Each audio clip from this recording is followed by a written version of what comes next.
36 weeks of pregnancy, light bloody discharge కనిపించింది. Hi, this is doctor Roopa, consultant gynaecologist, చెక్కంపేట.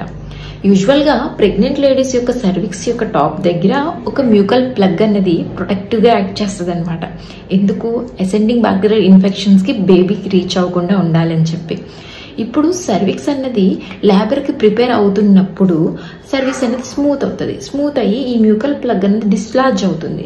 డిస్లార్జ్ అవుతూ కొంచెం red blood సెల్స్తో కలిసి మనకి బ్లడీ డిశ్చార్జ్ కనిపిస్తుంది అనమాట. అలా అని ఈ బ్లడీ డిశ్చార్జ్ కనిపించిన ఎమ్మటనే మనకి లేబర్ స్టార్ట్ అయిపోతుందా అని కాదు. కొద్దిమందికి 1 or 2 daysకి లేబర్ పెయిన్స్ రావచ్చు, కొద్దిమందికి 1 or 2 weeksకి లేబర్ పెయిన్ రావచ్చు. మరి ఎప్పుడు కంగారు పడాలి? ఇన్ కేస్ వాటర్ బ్రోక్ అయ్యి అలా కంటిన్యూస్ వాటరీ ఫ్లో ఉంటే గనక అది amniotic fluid leak, ఇమ్మీడియట్గా అటెన్షన్ నీడెడ్ అనమాట. Thank you and follow for more information.